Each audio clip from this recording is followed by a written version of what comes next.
हाय hello everyone. So garment manufacturing space से एक small cap player पे आज हम डिस्कशन करेंगे, पर्ल ग्लोबल इंडस्ट्रीज। कंपनी का बिजनेस मॉडल डिस्कस करेंगे, करंटली परफॉर्मेंस कैसा चल रहा है इनका उसको डिस्कस करेंगे, एंड कॉन कॉल में जो उन्होंने इंटरेस्टिंग इनसाइट शेयर करी है, मतलब बिजनेस का आउटलुक तो दिया ही है, प्लस इंडस्ट्री में मैक्रो लेवल पे कैसा चल रहा है, बांग्लादेश में जो चीजें चल रही है उसका ग्राउंड लेवल पे कैसा इंपैक्ट हो रहा है, उन सारी चीजों पे भी डिस्कशन करेंगे। सो पर्ल ग्लोबल इंडस्ट्री का बिजनेस मॉडल अगर हम देखें तो एक B2B मॉडल है इस कंपनी का। कॉन्ट्रैक्ट मैन्युफैक्चरर है ये कंपनी, एंड इनका सबसे यूनिक एडवांटेज अगर आप देखोगे तो इस कंपनी की जो प्रेजेंस है, मैन्युफैक्चरिंग फैसिलिटीज है, वो ऑलमोस्ट 7 कंट्रीज के अंदर है। इंडिया में भी है, हांगकांग में भी है, बांग्लादेश में भी है। बांग्लादेश से सबसे ज्यादा वॉल्यूम रेवेन्यू आता है कंपनी को। देन वियतनाम में, इंडोनेशिया में, एंड सेंट्रल अमेरिका के अंदर भी कंपनी की प्रेजेंस है। सो मल्टी नेशन प्रेजेंस इन्होंने बिल्ड करी हुई है। इसका एडवांटेज ये है इनके पास में कि अगर आप इनका क्लाइंट बेस देखोगे तो बहुत मार्की क्लाइंट्स है इनके पास में। लाइक जारा इनका क्लाइंट है, टॉमी हिलफिगर इनका क्लाइंट है, देन आपका गैप इनका क्लाइंट है, वॉलमार्ट इनका क्लाइंट है। सो ऐसे बहुत बड़े बड़े क्लाइंट्स हैं जो उन्होंने लास्ट 4 5 6 7 ईयर्स के अंदर एक्वायर करे हैं। एंड ये जितने भी क्लाइंट्स हैं इनका जो प्रेजेंस है वो सिर्फ एक दो कंट्रीज के अंदर नहीं है, अक्रॉस द वर्ल्ड इनकी प्रेजेंस है। तो इनकी जो मैन्युफैक्चरिंग फैसिलिटीज जो उन्होंने 6 7 कंट्रीज के अंदर बिल्ड करी है, उससे सबसे बड़ा एडवांटेज इनको ये आता है कि रॉ मटेरियल की सोर्सिंग प्रोक्योरमेंट में इनको हेल्प मिलता है, टाइमली अवेलेबिलिटी हो जाती है उसकी। प्लस शिपमेंट इनको जिस मार्केट के अंदर करना है, जिस पर्टिकुलर रीजन से वो क्लाइंट इनको ऑर्डर कर रहा है, वहां पे ये टाइमली डिलीवर कर सकते हैं अपने क्लाइंट को। सो ये एक एडवांटेज कंपनी के पास में है। एंड इनका कहना है कि हम सिर्फ एक कॉन्ट्रैक्ट मैन्युफैक्चरर नहीं है, एक ओवरऑल सप्लाई चेन सॉल्यूशन हम प्रोवाइड करते हैं अपने क्लाइंट्स को, एंड वही हमारा एक तरीके का मेन मोड बोल सकते हो आप। ये इनका बिजनेस मॉडल है। अब इनका Q2 का रिजल्ट देखते हैं कि कंपनी ने नंबर्स कैसे रिपोर्ट करें इस क्वार्टर में। तो अगर आप रेवेन्यू देखोगे तो 25% की ग्रोथ है कंपनी के टॉप लाइन के अंदर। देन मार्जिन में इंप्रूवमेंट तो नहीं है, ऑलमोस्ट स्टेबल मार्जिन है। बट अगर आप इनका लास्ट 10 ईयर का मार्जिन का डेटा देखोगे, कंपनी के मार्जिन 1 2 3% से कंसिस्टेंटली इंप्रूव हुए हैं। इनिशियली इनके मार्जिन 2 3% के आसपास थे, लेकिन उसको अभी इन्होंने 7 8 9% तक लेकर के आए हैं। इसका मतलब क्या है कि ओवर द इयर्स कंसिस्टेंटली इनकी इनकी ऑपरेशनल एफिशिएंसी इंप्रूव हुई है। प्लस इस क्वार्टर में भी अगर आप पैट का नंबर देखोगे तो ऑलमोस्ट 45 46% से कंपनी का बॉटम लाइन ग्रो हुआ है, यानी कि ऑपरेटिंग लिवरेज मिला है, बिकॉज टॉप लाइन की ग्रोथ है 25% और पैट का ग्रोथ है 45 46% के आसपास। Then net working capital days अगर हम देखें तो उसमें भी एक कंसिस्टेंट इंप्रूवमेंट देखने को मिल रही है। एंड अपने कॉन कॉल के अंदर मैनेजमेंट ने बोला है कि आगे चल के हमारा जो नेट वर्किंग कैपिटल डेज है वो 35 से 45 डेज के बीच में स्टैंड कर सकता है, बिकॉज वैसी ऑपरेशनल कैपेबिलिटी हमने बिल्ड कर ली है। डेट है इनके पास, बट अगेन कैश बैलेंस भी अवेलेबल है। अगर आप इनका नेट डेट टू इक्विटी देखोगे तो बहुत नेग्लिजिबल लेवल पे है। जोग्राफिकली अगर हम रेवेन्यू स्प्लिट देखें कंपनी का, इंडिया से इनको ऑन एन एवरेज 20 से 25 30% के बीच में रेवेन्यू आता है, और जो बाकी के रीजन्स हैं बांग्लादेश वगैरह, वहां से इनका 70 से 80% के आसपास रेवेन्यू आता है। प्लस अगर आप वॉल्यूम ग्रोथ देखोगे, मतलब टोटल पीसेस इन्होंने कितने शिफ्ट किए अभी तक इस पर्टिकुलर फर्स्ट हाफ के अंदर, ऑलमोस्ट 30% का वॉल्यूम ग्रोथ आया है कंपनी को। और अगर आप प्रोडक्ट वाइज स्प्लिट देखोगे रेवेन्यू का, तो वोवेन से कंपनी को 69% का रेवेन्यू आता है, एंड निटिंग वाले प्रोसेस से 31% का रेवेन्यू आता है। बट जो मैनेजमेंट ने गाइडेंस दिया है FY 28 के लिए, उसमें इनका कहना है कि रेवेन्यू स्प्लिट हमारा 60 40% हो जाएगा। मतलब वोवेन से 60% रेवेन्यू आएगा एंड निटिंग से 40% के आसपास का रेवेन्यू आएगा। तो ये पूरा परफॉर्मेंस है कंपनी का, मतलब रिजल्ट अच्छे इन्होंने रिपोर्ट करे हैं। अब ऑफ कोर्स हमको देखना है कि आने वाले क्वार्टर्स के लिए कैसा गाइडेंस है मैनेजमेंट का, एंड इंडस्ट्री का ओवरऑल कैसा आउटलुक दे रहे हैं, कैसा टेलविंड चल रहा है इंडस्ट्री के अंदर। मैनेजमेंट का कहना है कि फर्स्ट हाफ अगर आप देखोगे, मतलब फर्स्ट जो 6 मंथ्स कंप्लीट हुए हैं, इसमें हमारा टॉप लाइन जो है वो 22% से ग्रो हुआ है, और उसका सबसे बड़ा कंट्रीब्यूशन आया है इंडिया से, बांग्लादेश से एंड वियतनाम से। इन 3 कंट्री से सबसे ज्यादा हमारा ऑर्डर बुक एग्जीक्यूट हुआ है, और यहां से सबसे ज्यादा अच्छी ग्रोथ आई है। प्लस मैनेजमेंट कह रहा है कि ओवर द ईयर्स हमने जो ये स्ट्रेटेजी बिल्ड करी है अपने बिजनेस मॉडल के अंदर कि मल्टी नेशन प्रेजेंस हमको रखना है, वो एक तरीके से बहुत हेल्प कर रहा है हमको इस ग्रोथ के अंदर। बिकॉज किसी एक पर्टिकुलर रीजन में अगर कोई प्रॉब्लम आता भी है, स्टिल हमारे क्लाइंट्स को एक तरीके का डिपेंडेंसी, एक तरीके का कॉन्फिडेंट है हमारे ऊपर, बिकॉज हमारे इतने सारे अलग अलग रीजन्स में मैन्युफैक्चरिंग फैसिलिटी अवेलेबल है कि हम उनको टाइमली शिपमेंट्स वगैरह डिलीवर कर पाते हैं। देन कंपनी कह रहा है कि जितने भी हमने लास्ट 5 6 7 ईयर्स में जो न्यू कस्टमर्स एक्वायर करे हैं, कंसिस्टेंटली उनका ऑर्डर बुक इंक्रीज होता जा रहा है, उनका वॉलेट शेयर हमारे साथ में इंक्रीज होता जा रहा है। सो दैट वो भी हमारे इस ग्रोथ को ओवरऑल ड्राइव कर रहे हैं। देन अगर आप ग्लोबल आउटलुक लोगे रिटेलर्स का, सो मैनेजमेंट कह रही है कि जो डी स्टॉकिंग का जो साइकिल था लास्ट 1-2 सालों से, जो इंडस्ट्री के अंदर डी स्टॉकिंग चल रहा था, मतलब इन्वेंट्री आपकी बहुत ज्यादा बिल्डअप हो गई थी, डिमांड इतनी थी नहीं सेक्टर के अंदर, सो पूरी इंडस्ट्री में डी स्टॉकिंग चल रही थी, तो वो साइकिल अब ऑलमोस्ट कंप्लीट हो गया है। प्लस धीरे धीरे डिमांड में भी स्टेबिलिटी देखने को मिल रही है। यूएस के लिए ये कह रहे हैं कि ऑलमोस्ट 2 to 5% से यूएस का मार्केट ग्रो कर रहा है लास्ट कुछ ईयर से, एंड हमको एक्सपेक्टेड है कि इस साल भी वो ग्रोथ कंटिन्यू रहेगी। अगर यूएस का इंपोर्ट अगर आप देखोगे जनवरी से अगस्त तक का जो डेटा है, सो उसमें ऑलमोस्ट 4% का डिक्लाइन है। लेकिन इंटरेस्टिंग पॉइंट ये है कि जब जनवरी का डेटा देखते हैं स्पेसिफिकली जनवरी 2024 का, सो उसमें 16% का डिक्लाइन था, यानी स्टार्टिंग जो था वो बहुत ज्यादा नेगेटिव था, लेकिन ग्रेजुअली क्योंकि मार्च तक वहां पे इंपोर्ट किया गया, इन्वेंट्री का ओवर इन्वेंट्री का प्रॉब्लम था, तो उसमें इंप्रूवमेंट हुई है, एंड अभी ये नंबर कंसिस्टेंटली इंप्रूव हो रहा है। एंड इनका कहना है कि इस साल हमको एक्सपेक्टेड है जो सेकंड हाफ है आने वाले क्वार्टर से, उसमें अच्छी ग्रोथ रहेगी यूएस के अंदर। प्लस जो इलेक्शन का भी एक थोड़ा सा माहौल था, थोड़ी सी अनसर्टेनिटी थी, वो भी अब क्लियर हो चुकी है, क्लियर मैंडेट से गवर्नमेंट वहां पे बन चुकी है, तो उसको लेकर के भी जो वहां पे बड़े बड़े रिटेलर्स हैं उन्होंने पॉजिटिव आउटलुक दिया है अगले कुछ क्वार्टर्स के लिए। यूके का अगर हम इंपोर्ट का डेटा देखते हैं जनवरी से अगस्त का, तो इसमें ऑलमोस्ट 11% का डिक्लाइन है वाई लेवल पे, लेकिन वहां पे भी डिमांड ट्रेंड थोड़ा सा इंप्रूव हो रहा है, बिकॉज क्रिसमस पे जो इनको जो ऑर्डर था क्रिसमस का, वो कंपनी ने टाइम से पहले ही शिप कर दिया, डिलीवर कर दिया वहां पे, सो इट शोज कि वहां पे भी इन्वेंट्री लेवल अब थोड़ी सी एडिक्वेट लेवल्स पे है। सेम केस है आपका यूरोप के साथ में, जापान के साथ में, एंड ऑस्ट्रेलिया के रीजन्स में, वहां पे भी कंपनी कह रही है कि डिमांड ट्रेंड ओवरऑल इंप्रूव हो रहा है हमारा। देन टोटल अगर आप ऑर्डर बुक देखोगे पर्ल ग्लोबल का, तो 67% जो ऑर्डर बुक है इनका वो यूएस से आता है, एंड 33% जो ऑर्डर बुक है कंपनी का वो नॉन यूएस से आता है। लेकिन इसमें इंटरेस्टिंग पॉइंट ये है कि ये जो डेटा दिया है इन्होंने ऑर्डर बुक का, ये हेडक्वार्टर वाइज दिया है, मतलब जिस कंपनी का जिस रीजन में हेडक्वार्टर है वहां से उसके अकॉर्डिंग कंपनी ने ये डेटा शेयर किया है। तो इसकी पूरी पॉसिबिलिटी है, बिकॉज जो भी ये क्लाइंट्स हैं इनके 1-2 कंट्री में नहीं है, बहुत सारी कंट्रीज में प्रेजेंस है, सो उसकी पूरी पॉसिबिलिटी है कि किसी कंट्री का हेडक्वार्टर में भी यूएस के अंदर हो, लेकिन जिस कंट्री के लिए उसने ये ऑर्डर दिया है वो मे भी किसी दूसरे रीजन के अंदर हो, यूपी सॉरी यूरोप के अंदर या यूके के अंदर, सो उसकी पूरी पॉसिबिलिटी है। देन रेड सी क्राइसिस चल रहा है आपका, तो लॉजिस्टिक कॉस्ट काफी ज्यादा इंक्रीज हो गए हैं पिछले कुछ टाइम में, बट पर्ल ग्लोबल कह रहा है कि इसका इंपैक्ट डायरेक्टली हम पे नहीं पड़ रहा, बिकॉज इनके जो जितनी भी ये शिपमेंट करते हैं वो एफओबी टर्म्स के अंडर करते हैं। एफओबी का मतलब होता है आपका free on board, so export shipping के अंदर इसको यूज किया जाता है। इसके अंडर क्या होता है कि अगर मैं एक्सपोर्ट कर रहा हूं मेरे क्लाइंट को, तो जो भी फ्रेट के जो चार्जेस वगैरह होंगे, जो भी ट्रांसपोर्टेशन चार्जेस होगा, वो सब मेरा क्लाइंट बेयर करेगा, तो मेरे ऊपर इसका डायरेक्ट इंपैक्ट नहीं पड़ा।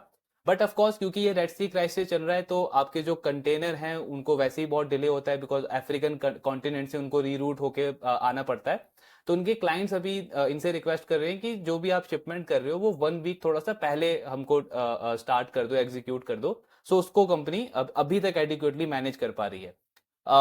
देन कंपनी का कहना है कि बांग्लादेश में जो कर्फ्यू वगैरह का माहौल बना था लास्ट कुछ क्वार्टर्स में, एक्चुअली इन्होंने लास्ट कॉन कॉल में भी इस चीज को क्लैरिफाई किया हुआ है कि जो कर्फ्यू हुआ थे एंड जो शटडाउन करना पड़ा था इनको, आई थिंक 5 to 6 डेज का शटडाउन रहा था इनके फैक्ट्रीज के अंदर, उससे पहली बात तो ये कि प्रॉपर्टी पे कोई ऐसा इंपैक्ट नहीं पड़ा, इनके सारे प्रॉपर्टी ठीक ठाक ऑपरेट कर रहे हैं।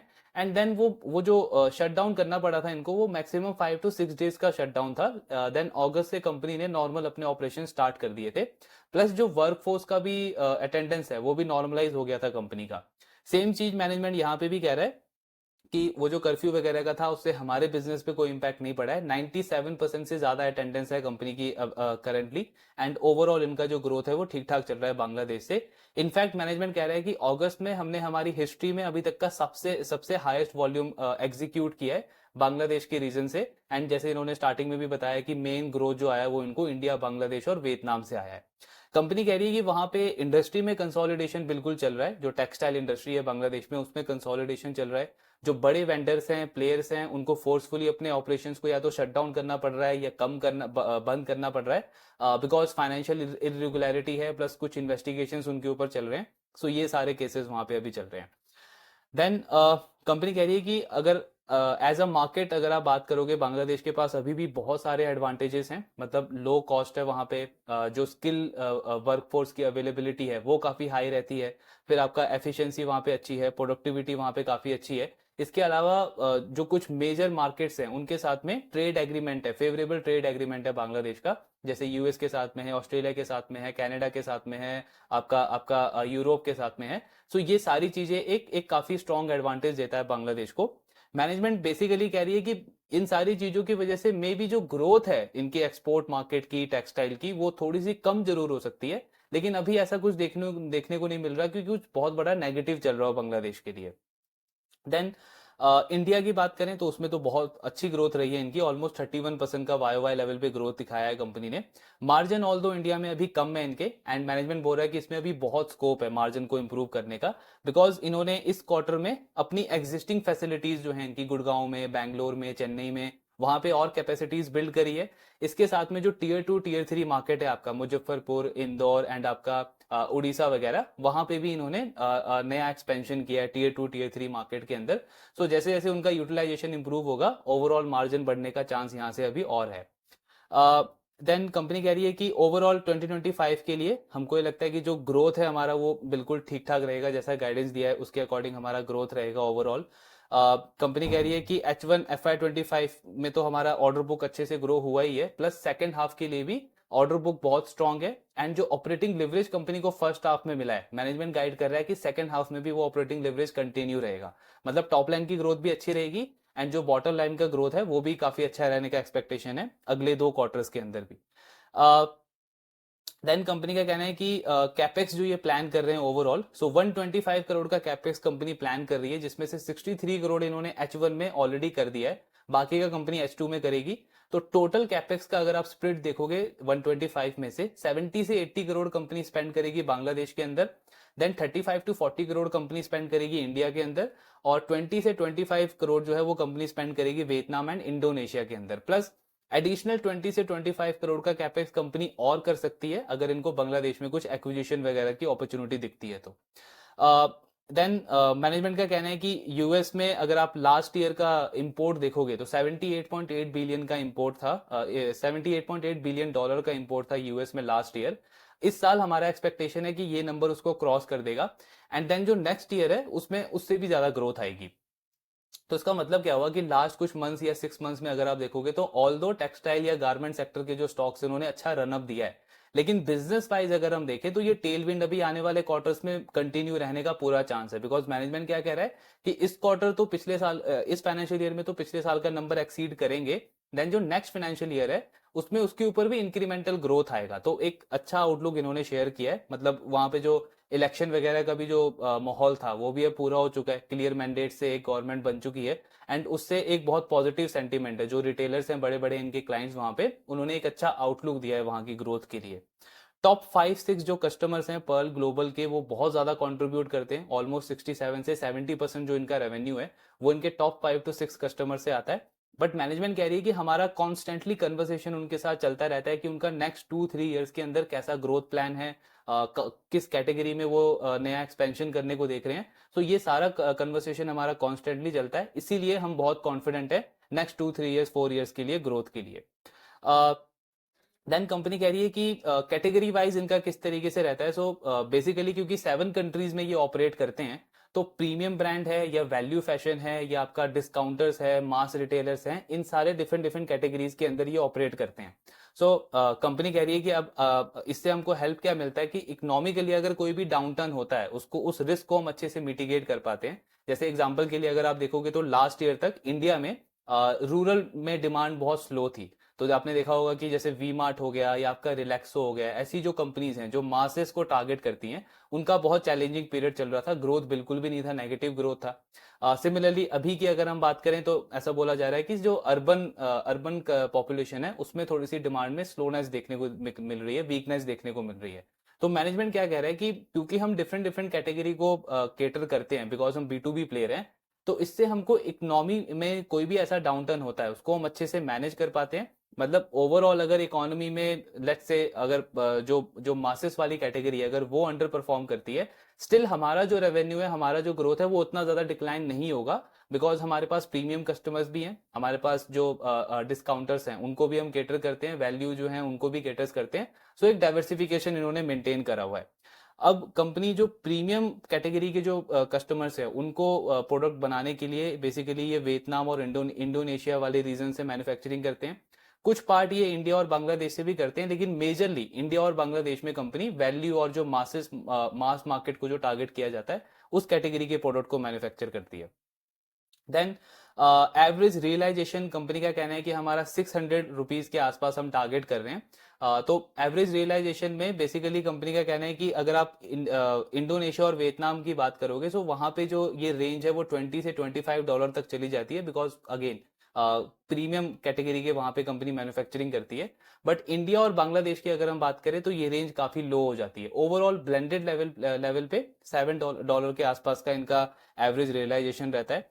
देन अगेन बांग्लादेश में कंपनी कह रही है कि बहुत सारे बड़े बड़े प्लेयर्स है वहां के जो न्यू गवर्नमेंट अभी आई है, सो उनकी तरफ से बहुत ज्यादा उनके ऊपर इन्वेस्टिगेशन हो रहा है। प्लस कुछ बैंक्स हैं, फाइनेंशियल इंस्टीट्यूशंस हैं जिन्होंने बहुत ज्यादा एक तरीके से बैन लगाया है उन प्लेयर्स के ऊपर।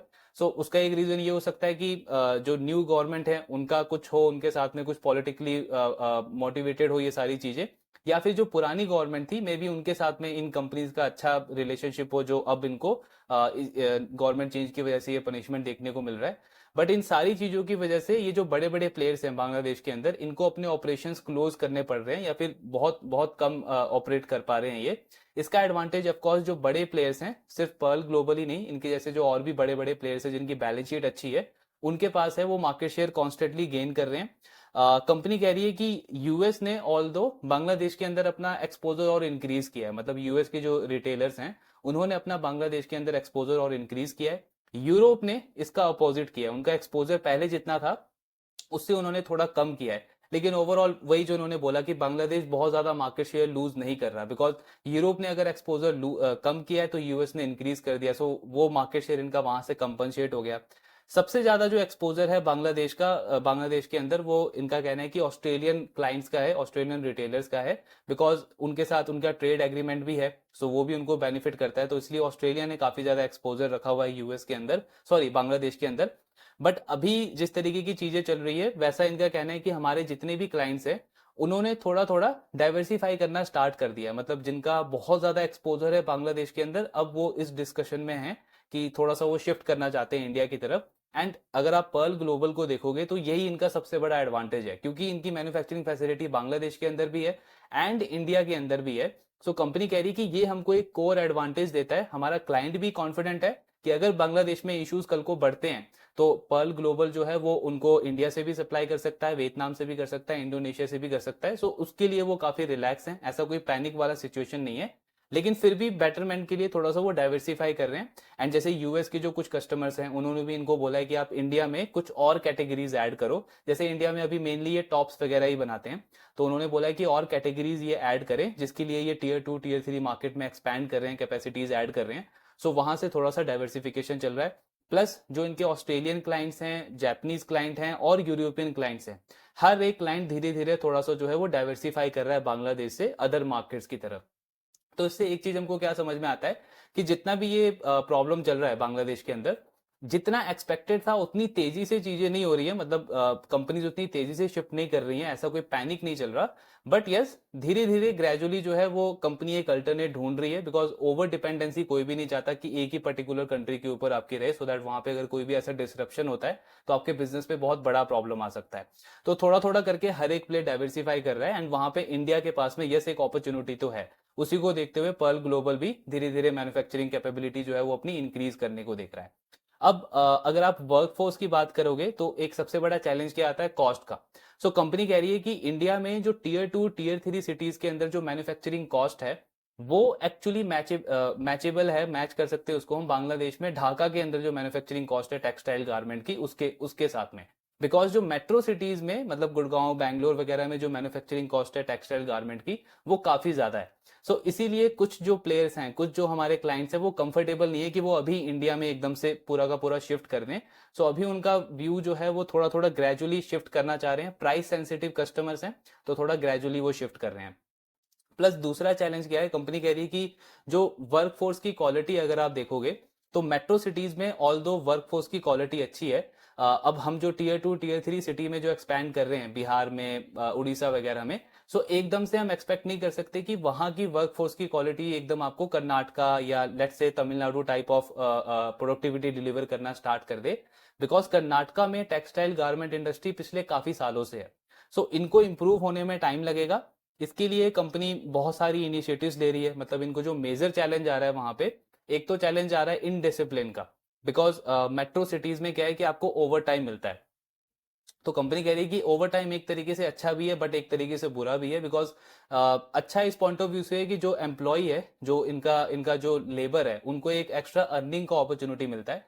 लेकिन एक खराब डिसिप्लिन क्रिएट होता है, बिकॉज वो एम्प्लॉय जो है वो तब तक एक्स्ट्रा एफर्ट नहीं डालेगा जब तक उसको मॉनेटरी टर्म्स में कुछ रिवॉर्ड ना मिले।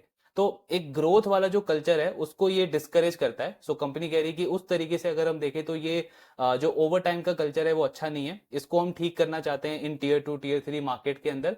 दूसरा हम ये देख रहे हैं कि जो एक्सपीरियंस एम्प्लॉय हैं वो हमारे ये बैंगलोर, चेन्नई वगैरह एंड जो गुड़गांव में जो फैसिलिटीज है वहां पे वर्क करते हैं। मतलब यही बिहार उड़ीसा के जो वर्कफोर्स हैं ये वहां पे माइग्रेट होके पिछले काफी सालों से काम कर रहे हैं, उनको अच्छा खासा एक्सपीरियंस हो गया है। और जो इन्होंने बिहार उड़ीसा में जो न्यू फैसिलिटीज ओपन करी है वहां पे सारा न्यू वर्कफोर्स आ रहा है, तो कंपनी को उनको पूरा स्टार्टिंग से ट्रेन करना पड़ रहा है। तो दूसरा चैलेंज एक ये बड़ा है। तीसरा इनडिसिप्लिन का एक और चैलेंज है टीयर 2 टीयर 3 सिटीज में, कि मतलब थोड़ा सा अनप्रोफेशनल आप इसको बोल सकते हो, कि विदाउट इन्फॉर्मिंग आप वहां पे थोड़ा सा लीव ले रहे हो, छुट्टियां वगैरह कर रहे हो बहुत ज्यादा। तो ये कुछ 3-4 चीजें हैं जो चैलेंज है। कंपनी कह रही है कि अभी हमने स्टार्ट किया इन मार्केट्स में तो अभी तक का रिस्पॉन्स तो अच्छा है, बट ऑफकोर्स हमको टाइम लगेगा यहाँ पे वैसा डिसिप्लिन क्रिएट करने के लिए। इवेंचुअली अगर हमको बांग्लादेश जैसे मार्केट से compete करना है इंडिया को, तो ये सारी चीजें यहाँ पे बिल्ड करनी बहुत जरूरी है, एंड अभी कंपनी उसी डायरेक्शन में काम कर रही है। देन अगर हम इनका ग्रॉस मार्जिन देखते हैं इस क्वार्टर में, तो 3-4 रीजन से थोड़े से कम हुए। हमने बिट्टा मार्जिन भी देखा कंपनी का थोड़ा सा कम हुआ है वाई लेवल पे। तो पहला रीजन तो ये है कि जो इनके न्यू फैसिलिटीज अभी स्टार्ट हुई है उसमें यूटिलाइजेशन कम है, तो उसकी वजह से इनका ग्रॉस मार्जिन कम हुआ है। दूसरा, जैसा हमने देखा कि कुछ कस्टमर्स ने इनका बांग्लादेश से शिफ्ट किया है इंडिया के अंदर, बट वो प्राइस सेंसिटिव कस्टमर्स हैं, तो उसको लेकर के अभी कंपनी ने थोड़ा सा उनको डिस्काउंटिंग वगैरह दिया है, थोड़ा कम प्राइसेस पे वो यहाँ पे लेकर के आए हैं। तीसरा, जो न्यू कस्टमर्स इन्होंने ऑनबोर्ड किए हैं उन्होंने मतलब छोटे ऑर्डर्स के साथ में स्टार्ट किया है, सो वो भी एक रीजन है कंपनी के लो ग्रॉस मार्जिन का इस क्वार्टर में। बिकॉज जैसे आपने देखा होगा स्काई गोल्ड के साथ में टाइटन ने स्टार्ट तो किया है, लेकिन उन्होंने तनिष्क का ऑर्डर नहीं दिया अभी। अभी जो कैरेटलेन उनकी जो सब्सिडरी है उसका एक छोटा सा ऑर्डर दिया है, बिकॉज इनिशियली आप देखना चाहते हो कि जो सप्लायर है उसकी किस तरीके की एफिशिएंसी है, कैसी सर्विस क्वालिटी है, कैसी प्रोडक्ट क्वालिटी है। सो उसको देख करके अभी उन्होंने छोटा ऑर्डर साइज दिया है इनको।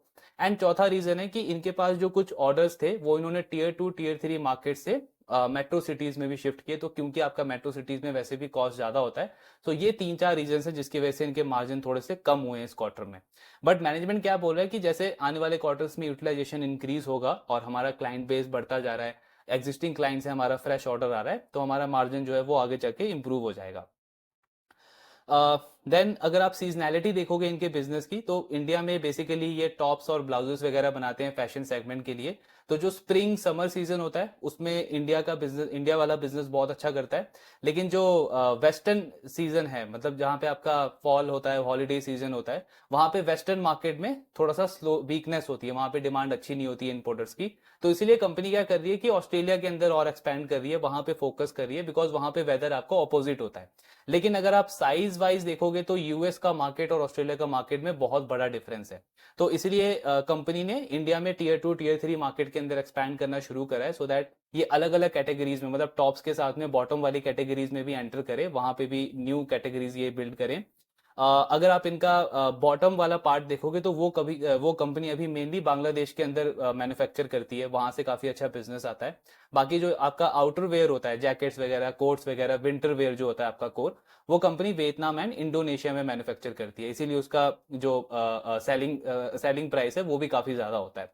सो इस तरीके से सीजनैलिटी रहती है। लेकिन ओवरऑल कंसोलिडेटेड लेवल पे कंपनी कह रही है कि क्योंकि हमने डिफरेंट डिफरेंट कंट्रीज में अलग अलग कैटेगरी के अकॉर्डिंग डाइवर्सिफाई किया हुआ है और हर एक कैटेगरी में ऑलमोस्ट हम डील करते हैं, तो सीजनैलिटी हमारे बिजनेस को इतना ज्यादा इंपैक्ट नहीं करता, मतलब ऐसा कोई क्वार्टर नहीं है जिसमें कंपनी का जो रेवेन्यू है वो एकदम से बहुत ज्यादा नीचे आ जाता हो। एंड मैनेजमेंट बोल रहा है कि आगे चल के ये सीजनैलिटी वाला जो फैक्टर है वो और ज्यादा कम होता जाएगा, बिकॉज हम हर एक कंट्रीज में, स्पेसिफिकली इंडिया में, ये कोशिश कर रहे हैं कि टॉप्स के साथ में बॉटम वाले कैटेगरी में भी और ज्यादा एक्सपैंड करे कंपनी। देन अगर आप टैक्स वाला पार्ट देखोगे पर्ल ग्लोबल का, तो काफी कम टैक्स लगता है इनको, टैक्स एडवांटेज मिलता है, बिकॉज इनकी जो सब्सिडरीज है वो अलग अलग कंट्रीज में है, हांगकांग में है, बांग्लादेश में है, आपका दुबई में है, तो उसका एडवांटेज मिलता है कंपनी को। एंड कंसोलिडेटेड लेवल पे जो इनको टैक्स लगता है वो 13 से 15% के रेंज में लगता है। कंपनी कह रही है कि जो हमने ये एंटिटी के स्ट्रक्चर रखे हुए हैं उसमें भी एक स्ट्रेटेजी है, जैसे हांगकांग में आप देखोगे तो 3 इनके ऑनशोर एंटिटी हैं, 3 इनके ऑफशोर एंटिटी हैं। ये जो 3 ऑफशोर एंटिटी हैं ये ऑनशोर एंटिटी की सब्सिडरी हैं। सो इनका काम क्या होता है कि रॉ मटेरियल की प्रोक्योरमेंट करना, बिकॉज चाइना से आप रॉ मटेरियल प्रोक्योर करते हो, सोर्सिंग करते हो, प्लस जैसे बांग्लादेश हो गया, वियतनाम हो गया, इंडिया हो गया, यहाँ पे रॉ मटेरियल की सप्लाई भी करती है कंपनी।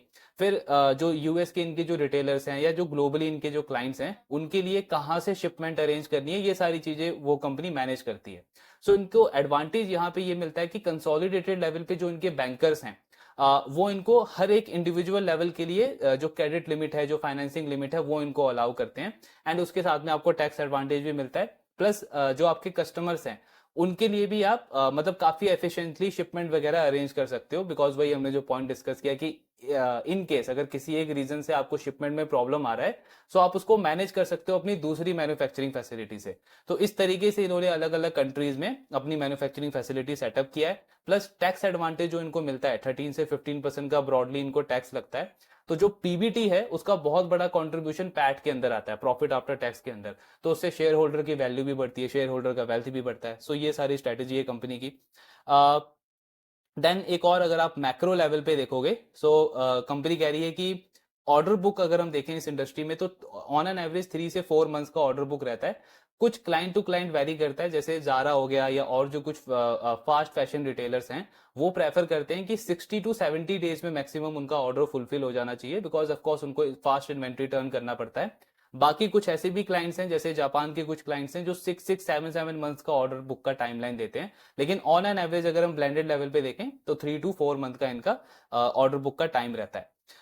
देन अगर आप इनका मैक्रो लेवल पे देखोगे तो जैसे जो न्यू गवर्नमेंट बनी है, ट्रंप वहां पे इलेक्शन अभी जीते हैं, सो उन्होंने कुछ अपनी कन्वर्सेशन में बोला है कि चाइना पे जो इम्पोर्ट ड्यूटी है वो 60% तक इंक्रीज कर देंगे। तो मैनेजमेंट का कहना है कि मे बी 60% लीगली पॉसिबल ना हो, लेकिन जो उनकी टीम है, जो न्यू गवर्नमेंट का जो व्यू लग रहा है उसको देखते हुए ये बिल्कुल लगता है कि चाइना के ऊपर वो इम्पोर्ट ड्यूटी जरूर इंक्रीज करेंगे।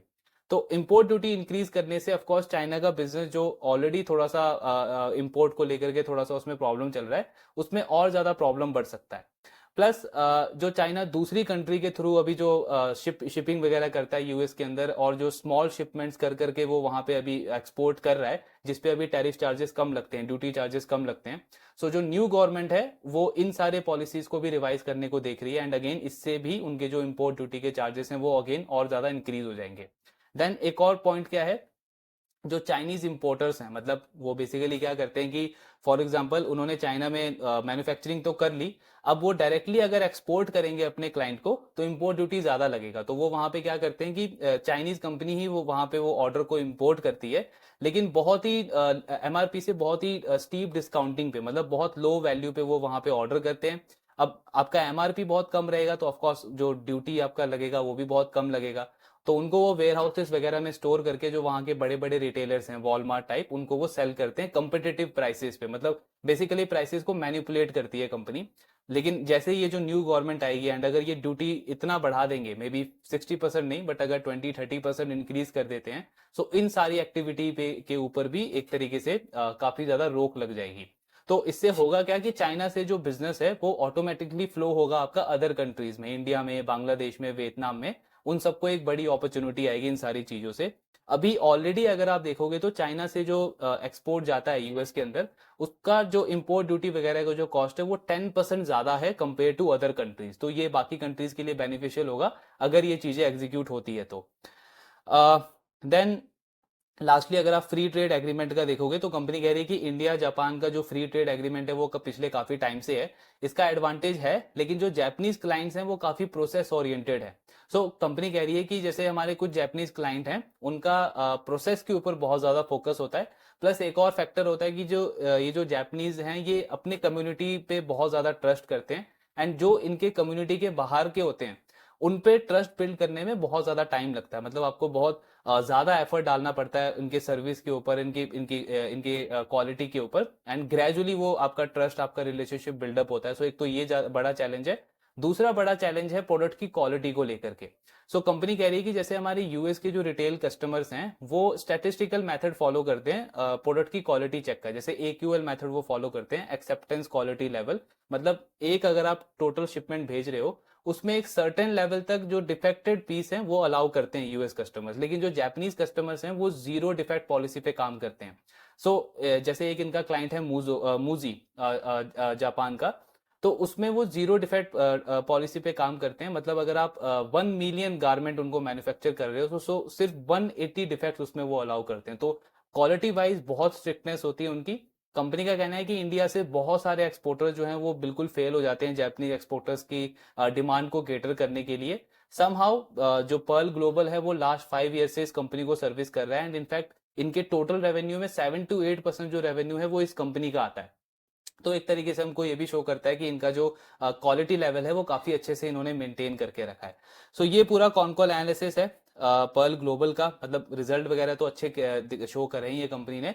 प्लस अगर आप इनका आगे का आउटलुक भी देखोगे तो जितनी भी कंट्रीज में कंपनी एक्सपोर्ट करती है, चाहे यूरोप हो, यूके हो, यूएस हो, ऑस्ट्रेलिया हो, जापान हो, सब में इन्होंने पॉजिटिव ट्रेंड शो किया है। डिमांड धीरे धीरे इंप्रूव हो रही है एंड ओवरऑल ग्रोथ का अच्छा आउटलुक दिया है कंपनी ने। अब अगर आप इनका गाइडेंस देखोगे तो कंपनी ने FY28 तक का गाइडेंस दिया है कि वॉल्यूम वाइज ये 12 to 14% का ग्रोथ देख रहे हैं। मतलब 90 मिलियन से लेकर के 100 मिलियन शिपिंग तक कंपनी टारगेट करी है by the end of FY28। तो 12 to 14% का वॉल्यूम ग्रोथ हो गया। रेवेन्यू टर्म में क्योंकि कुछ वैल्यू ग्रोथ भी मिलेगा कंपनी को, सो कंपनी 15 to 20% का रेवेन्यू ग्रोथ टारगेट कर रही है। इनका FY24 में रेवेन्यू था अराउंड 3400 करोड़ के आसपास। मैनेजमेंट कह रहा है कि by the end of FY28 हमारा जो रेवेन्यू है वो 5800 से 6600 करोड़ के आसपास रहेगा। मतलब वही 15 से 20% का ग्रोथ। बट इंटरेस्टिंग पॉइंट ये है कि जो मार्जिन है उसमें कंपनी और एक्सपेंशन इंप्रूव कर रही है। पहले हमने डिस्कस किया कि 3-4% से मार्जिन इनके 8-9% तक इंप्रूव हुए हैं। नेक्स्ट 3-4 ईयर्स के अंदर इनका टारगेट है कि मार्जिन 10 to 12% तक लेकर के जाएंगे। तो इबिट्टा का जो ग्रोथ है वो ऑलमोस्ट 18 to 23% रहेगा। यानी टॉप लाइन से ज्यादा ग्रोथ रहेगा इबिट्टा ग्रोथ में, और क्योंकि आपका मार्जिन इंप्रूव होगा तो पूरा चांस बनता है कि जो आपका बॉटम लाइन है, जो पैट है, वो 25 से 30% तक ग्रो कर सकता है। तो एक अच्छा कंपाउंडिंग ये कंपनी डिलीवर कर सकती है नेक्स्ट 3-4 ईयर्स के लिए। एंड लीवर्स इसमें बहुत सारे हैं। जैसे हमने इंडस्ट्री का टेलविंड की बात करी कि अभी जस्ट ये स्टार्ट हुआ है, अगला पूरा 1-2 साल एक अच्छा ग्रोथ लग रहा है पूरी इंडस्ट्री के अंदर। प्लस दूसरा पॉइंट एक और अगर आप देखोगे तो पर्ल ग्लोबल के जितने भी ये बड़े बड़े क्लाइंट्स हैं इनके बहुत सारे वेंडर्स हैं, और करेंटली ये पर्ल ग्लोबल से अपने टोटल सोर्सिंग का हार्डली 7 to 8% सोर्स करते हैं। मतलब पर्ल ग्लोबल अपने पर क्लाइंट से on an average 80 to 100 crore के बीच में मैक्सिमम अर्न करता है। एवरेज इनका रहता है 40-50-60 करोड़ के आसपास। तो जो एग्जिस्टिंग क्लाइंट्स हैं उनसे भी बहुत ज्यादा वॉलेट शेयर इंक्रीज करने का चांस है कंपनी के पास में, एंड उसके साथ में आप न्यू कस्टमर्स को ऑनबोर्ड भी करोगे तो वहां से भी ग्रोथ आएगा। मतलब 20 से 25% का ग्रोथ ये कंपनी बहुत इजीली रिपोर्ट कर सकती है, ऑल्दो मैनेजमेंट ने थोड़ा सा कंजर्वेटिव गाइडेंस दिया है। सो अगर 20-25% का ग्रोथ जाता है टॉप लाइन का तो बॉटम लाइन ऑफकोर्स आपका और ज्यादा नंबर से इंक्रीज कर सकता है। तो एक अच्छा बेट लगता है, बिकॉज अगर आप इनका करंट पी देखोगे स्टॉक का तो अराउंड 32-33 का करंट पी है, लेकिन फॉरवर्ड पी अगर मैं देखूं इसका FY25 के बेसिस पे तो 28-29 के बीच में आता है। तो 28-29 का पी है, 20% के आसपास का ग्रोथ है, अर्निंग ग्रोथ आपका एक्सपेक्टेड है 25-30% के बीच में रह सकता है। सो एक अच्छा री रेटिंग बेट लगता है, री रेटिंग का पूरा चांस लगता है। ऑलरेडी हमने इस सेक्टर से केटेक्स गारमेंट एंड थॉमस स्कॉट को डिस्कस किया है, उनमें भी री रेटिंग के पूरे चांसेस हैं, और मार्केट ने रिवॉर्ड किया भी है दोनों स्टॉक्स को। सिमिलरली पर्ल ग्लोबल भी एक अच्छा अपॉर्चुनिटी लगता है, ग्रोथ अच्छी है, आउटलुक अच्छा है। अब हमारा काम है कि इनको ट्रैक करते रहें। सो थर्ड क्वार्टर में नंबर्स आएंगे इन तीनों कंपनीज के, उनको ट्रैक करेंगे, देखेंगे कैसा परफॉर्मेंस है, कैसा एग्जीक्यूशन है, एंड ऑफ कोर्स उसी के अकॉर्डिंग हमको रिवॉर्ड करना है इनके स्टॉक्स को। कहीं पे एलोकेशन बढ़ाना है, कहीं पे कम करना है, कहीं पे बिल्कुल एग्जिट करना है। सो वो सारी चीजें करनी है, तो ट्रैकिंग कंटिन्यू रहेगा। बाकी आपके जो डाउट्स है आप शेयर कर